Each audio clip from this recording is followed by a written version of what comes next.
Les premiers de la salle. D'accord, donc juste après.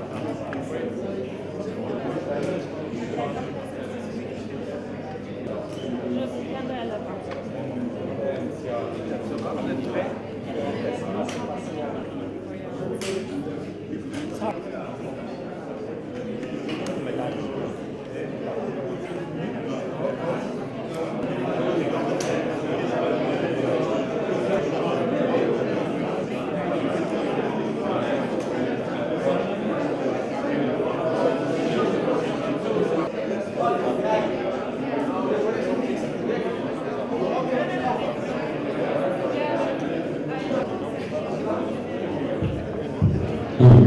Revenu à la fin pendant une dizaine de minutes. D'accord? Merci, c'est très gentil.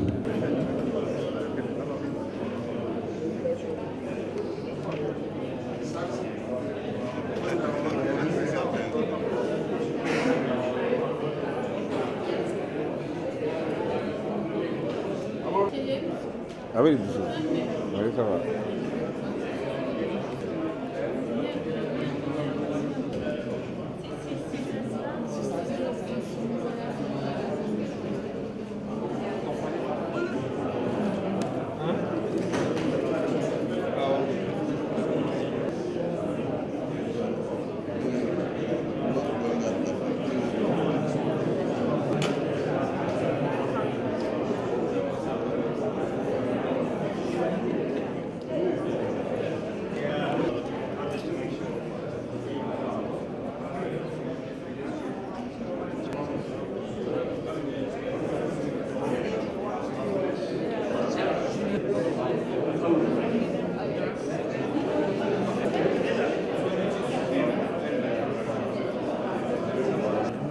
What's his name? I never tell you. What's his name? Alvarado. Alvarado. Okay, I'll remember. Alvarado.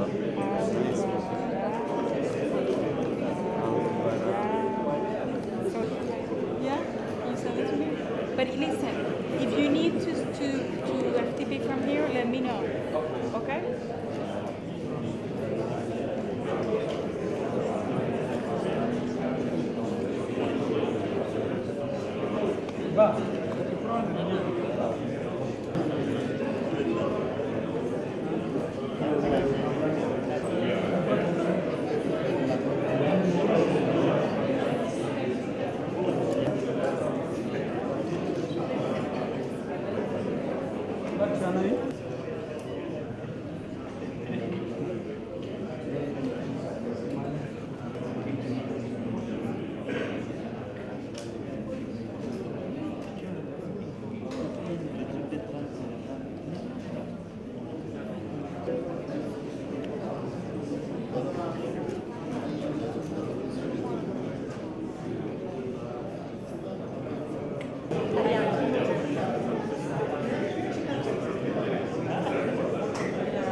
Can you find a seat, please?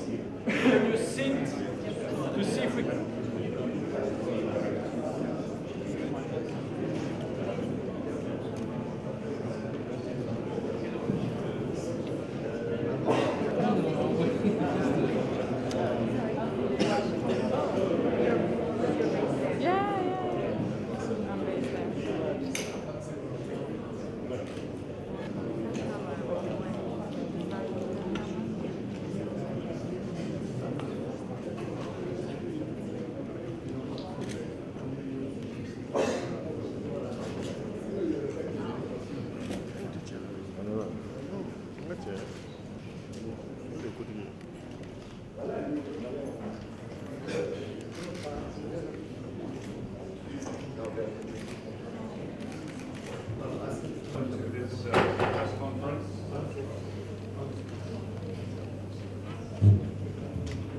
welcome to to his right, Dr. Susanna Dlamini Zuma, and further to his right for development, and immediately to the Secretary General's left, of course, Dr. Jim Yong Kim, the President of the World Bank. Each have some introductory remarks, and then we should be able to take a couple of questions.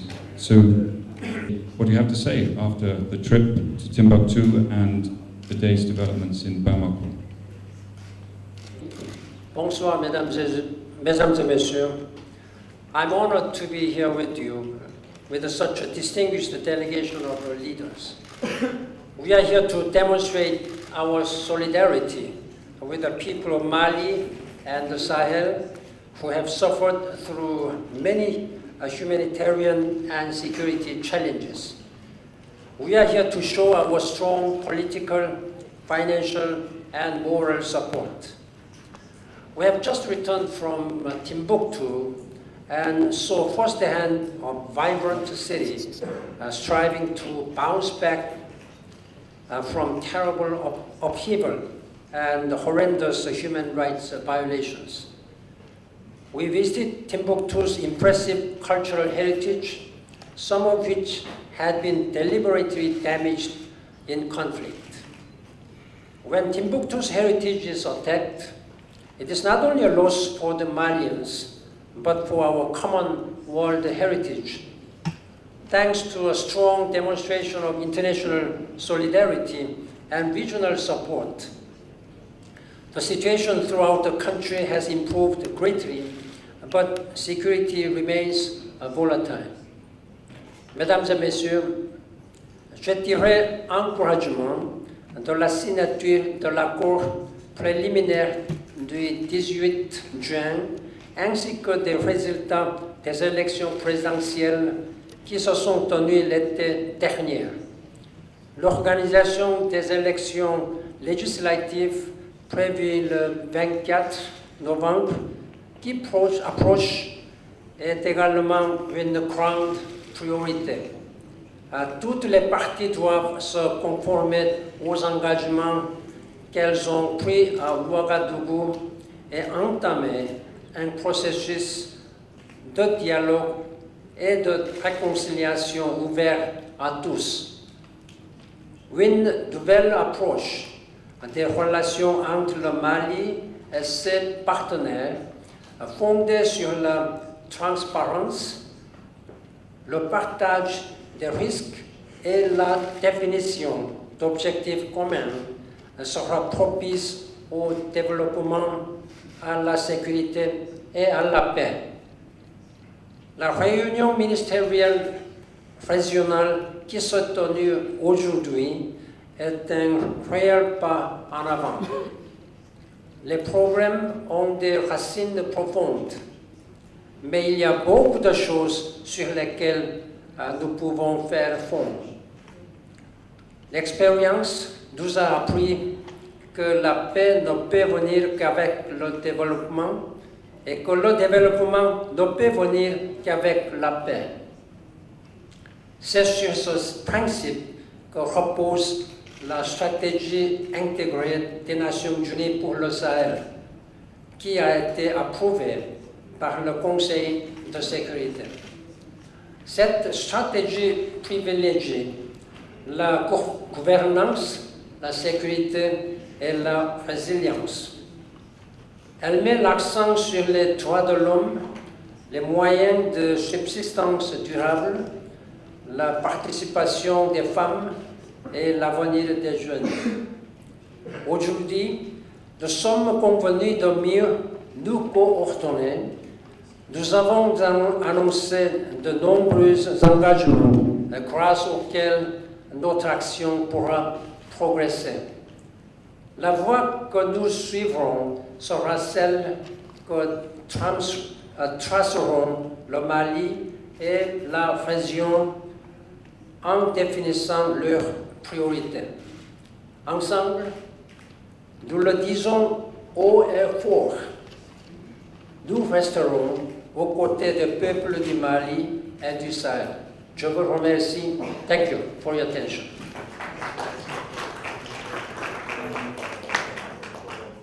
Thank you, Secretary General. And now, Madame Dlamini Zuma, please, the floor is yours.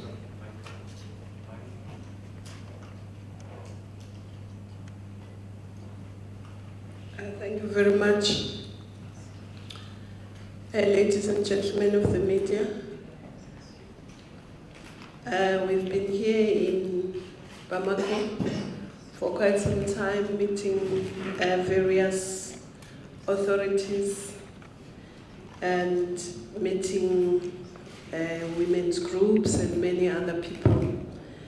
And of course, we were joined by the team of the UN, the EU, and the President of the World Bank and the President of the African Development Bank. I think the SG has said almost everything that needs to be said.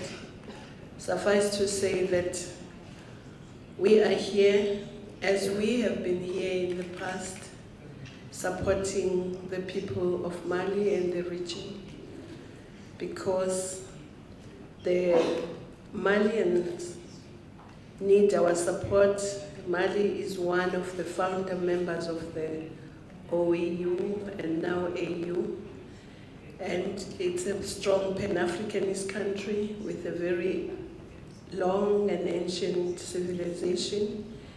So it is a member of our family, both the continental family and the global family. So we are very happy that since the crisis, a lot of things have evolved. We've had the presidential elections, now we're going to have the legislative elections. The Ouagadougou Agreement is being implemented. The question of reconciliation is being attended to. And of course, the question of peace, in large measure, is being is developing, but we know that there are still areas where peace is not prevailing, especially in the north, in Kidal. I also had the opportunity to meet three groups of women.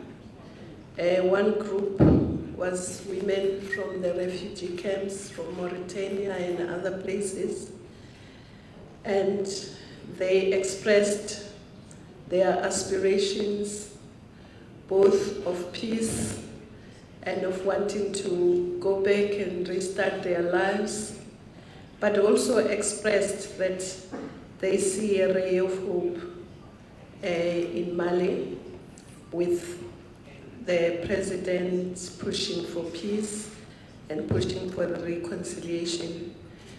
And they also want to come back and contribute to the processes taking place in Mali.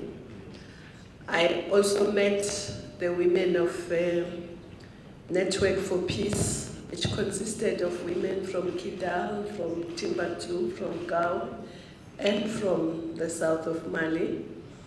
And they also expressed the desire to participate even in the negotiations with rebels, and to participate fully in the reconciliation, but also in the medium term, they're also looking forward to working with the AU, with the government, to see how we can increase the participation of women in government, in parliament, and in many other areas of human endeavor.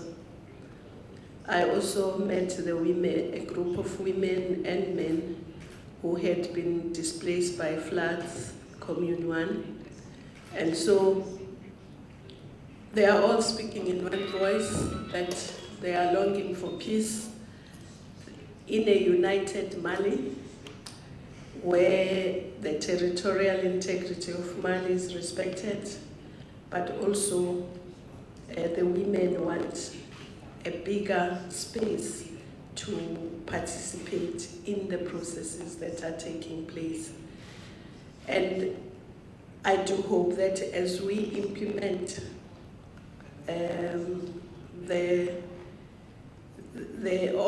implement and utilize the funds that have been pledged by the World Bank, by the EU, by the African Development Bank, that women would participate and that women would be part of whatever programs that are going to be put in place. And that is their message, and they asked me to be their spokesperson. So I will always speak about this issue wherever I am, because I promised them that I will do that. Not because they asked me, but because I believe in what they are saying, and I support it. Thank you.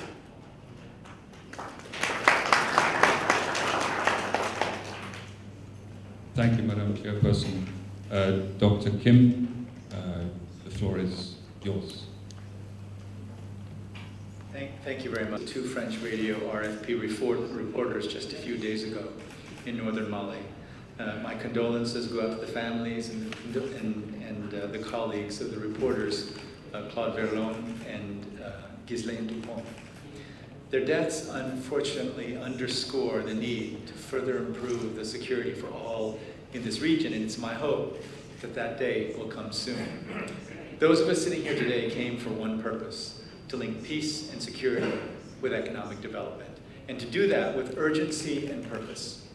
I'm grateful to the UN Secretary General Ban Ki-moon for his leadership in bringing us here today, and I'm also grateful to the leaders of the African Union Commission and the European Union here with us today for their commitment to linking peace with development. This week, the World Bank Group announced a new package of funding for the region, $1.5 billion additional dollars on top of what we had already committed over the next 2 years for the region. This funding will support major regional development priorities such as social safety nets to help families weather the worst effects of economic adversity and natural disasters, improve infrastructure, and create opportunities in rural areas. It will also create more hydropower and other sources of energy to greatly expand irrigation and transform agriculture, protect and expand pastoralism for more than 80 million people living in the Sahel who rely on it as a major source of food and livelihoods, expand health services for women and girls, and improve regional communications and connectivity between countries. And it includes $300 million from the IFC, the World Bank Group's private sector arm, which will support economic development in several countries in the Sahel. The inclusion of funding for private sector projects is aimed at attracting additional billions of dollars, which will be necessary in order to create good jobs and help bring stability to a region that has been rocked by conflict in the last 2 years. The people of the Sahel region desperately need security, peace, jobs, education, and good health care. For too long, the people of the Sahel, especially the women, have struggled with the devastating impact of too little economic growth and opportunity, a harsh climate, hunger, high fertility rates, and far too many women dying in childbirth. Also, children dying before their 5th birthday. This cycle of harm inflicted on good people must stop. Today we had the wonderful opportunity to visit Timbuktu. As we went into a meeting with the community, the local griot started shouting. Surprised me, but his words reflected the feel and the mood of the event. He shouted out, "Welcome, Secretary General Ban Ki-moon. Welcome. You are the president of the entire world. You are a man of peace. You are a man of dialogue. We need you here in Timbuktu." And then members of the community, one after another, proceeded to tell us of their wishes and aspirations for themselves and for their children. The Grand Imam of the great mosque of Timbuktu spoke, then the representative of the Christian community, then a representative of the local government, then a representative of young people, and a representative of the women, and they all said the same thing. They said, we are peace-loving people. We have lived together in this diverse community for years. We want peace, but we also want development. The young people wanted a good education. They wanted to be able to play soccer in a soccer field. They wanted a chance to have a job. Peace, development, jobs, hope for a better future. This is what the people of Timbuktu wanted. And for me, having the opportunity to visit them doubled and tripled my own resolve at delivering just those things for the people of Mali and the people of the Sahel who deserve them and who've been waiting far too long to get them. Thank you.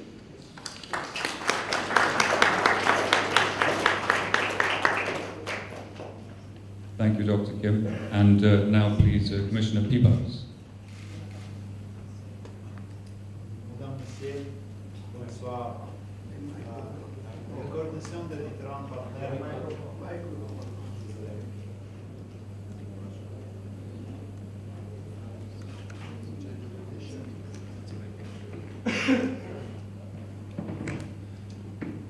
Mesdames, Messieurs, bonsoir.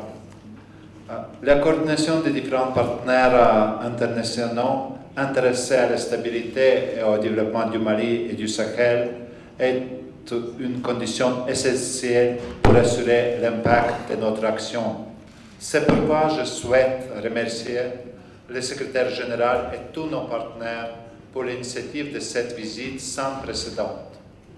Depuis la crise de 2012, nous avons vu la détermination de l'État malien à sortir de l'instabilité pour se concentrer sur le développement du pays.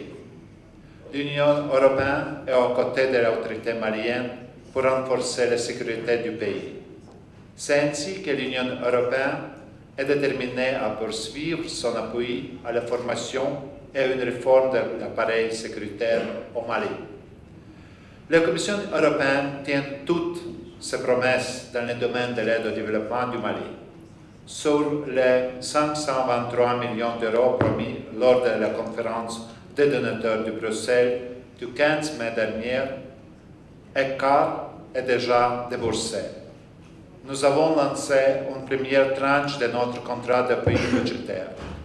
Nous avons contribué à l'organisation des élections présidentielles. Et ce qui me réjouit, c'est qu'il y a beaucoup de citoyens maliens qui reçoivent notre appui directement. Plus de 300 000 habitants d'avoir accès à l'eau potable dans les régions de Ségou, Mopti et Kayas. Notre action sera étendue à environ 450 000 habitants supplémentaires, soit 25% de la population des régions de Koulikoro, Sikasso et Timbuktu. Aujourd'hui, dans la visite à Timbuktu, nous avons parlé de routes.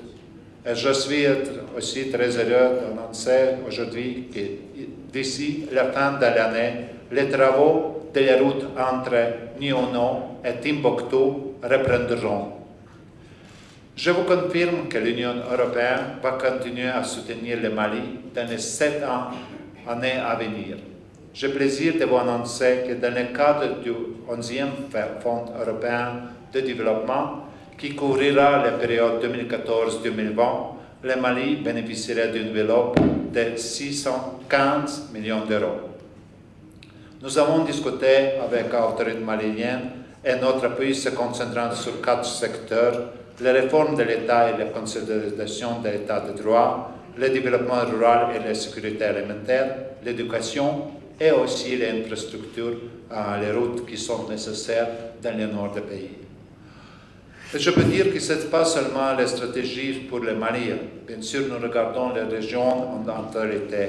Et je peux dire encore qu'au total, ce sont près de 5 milliards d'euros qui seront alloués par l'Union européenne pour le développement et la sécurité du Sahel au cours de 7 prochaines années. Ça veut dire jusqu'à 2020. Ce nouvel appui souligne la détermination de l'Union européenne à poursuivre son appui à la construction de la paix et au développement économique et social du Mali et du Sahel. Je vous remercie.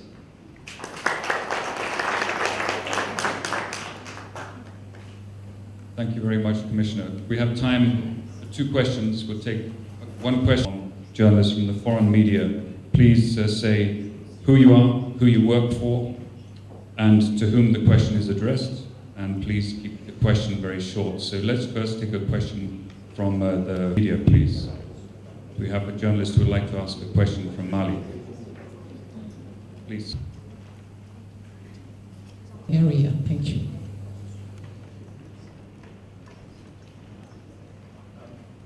You know, I'll let the Secretary General talk more specifically about security. Our traditional work is not security, but the entire premise of this trip and the trip to the Great Lakes is that the root cause of insecurity is poverty, lack of hope, lack of jobs, lack of education. And so it's very significant that we come here when there are active problems happening. The same thing happened when we visited the Great Lakes region. There was active fighting in Goma when we arrived, and then the fighting stopped when we visited. Now, we deeply believe together, the Secretary General and I, and all of us on this panel, that there is an intricate link between security and hope. And hope means that there's development, there's water, there's healthcare, there's education, there's jobs. And so the strategy that we're taking now is that instead of waiting for peace before we come in with our development projects, while there is still insecurity, we're making even larger commitments to development, hoping that the message we send is that there's hope. We are committed to you as a people. We're committed to young people. We're committed to job creation. We're committed to education. And our hope is that that will contribute somehow to security.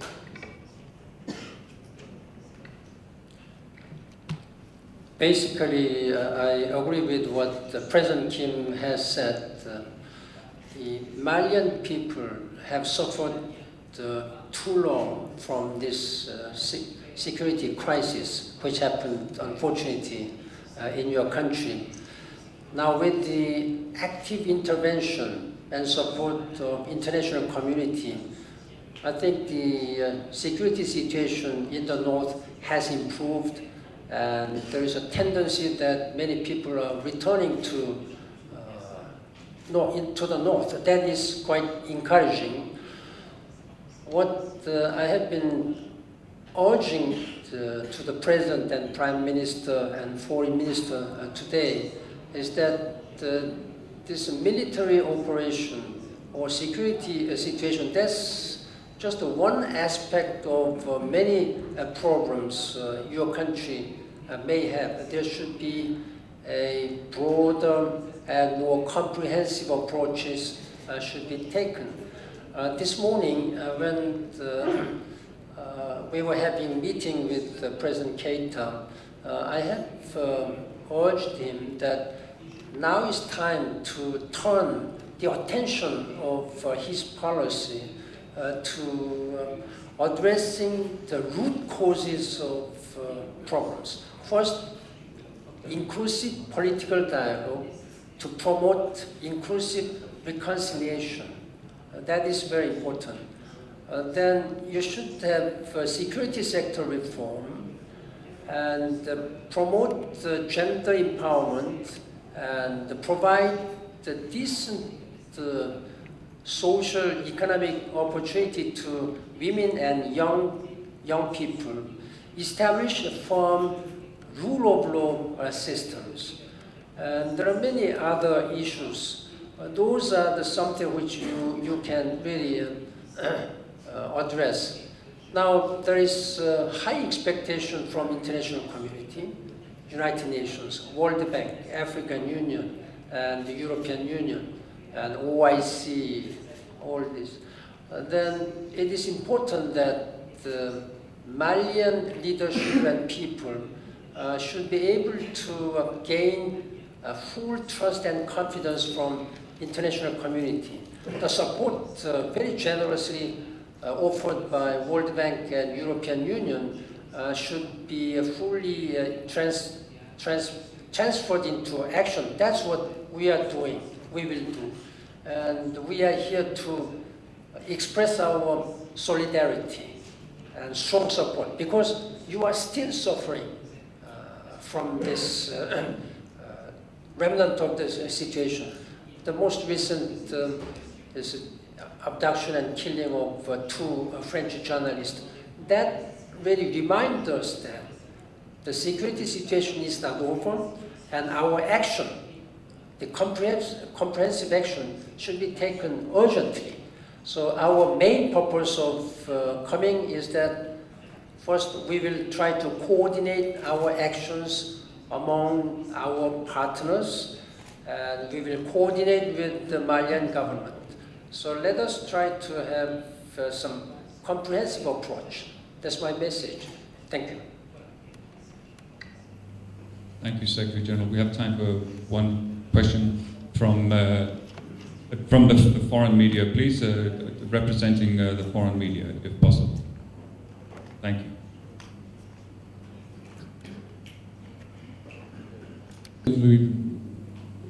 Combler ce vide de 2000 hommes.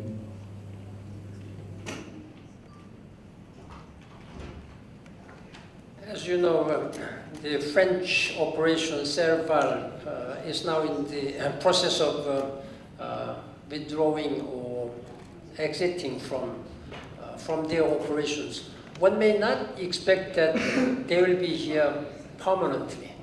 And it may not be Malian government or people's vision that they should be here permanently. That is why the United Nations Security Council, upon my recommendation, has established the MINUSMA.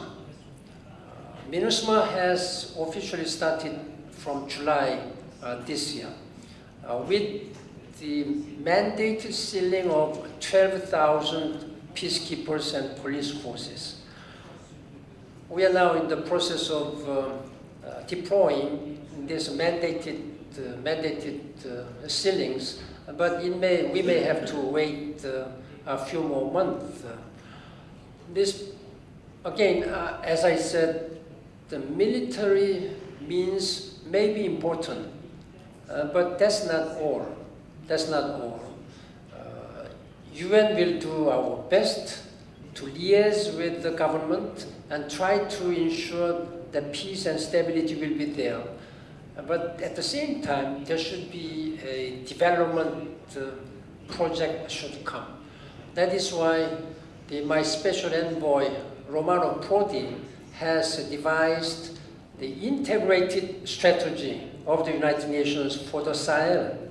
It has been supported by your government. It has been approved by the Security Council. This is a broader, comprehensive approach, comprising political, security, human rights, development, and all aspects of our work. So UN will try to coordinate our actions, our policies with government concern. And the most recent, this very tragic incident where peacekeepers were killed in Thessalit and where journalists were abducted and killed are a wake-up call for us to be more prepared for that. That is why I have asked the President and Prime Minister to do on security sector reform and strengthen the capacity of Malian national forces. And I'm going to discuss this matter with the key supporters. Thank you. Thank you very much.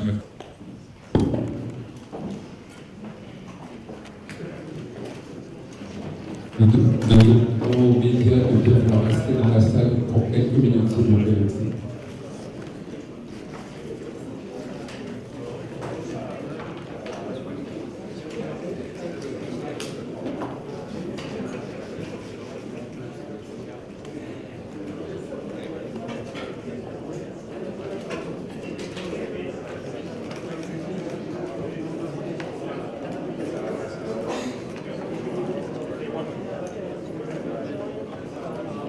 ça soit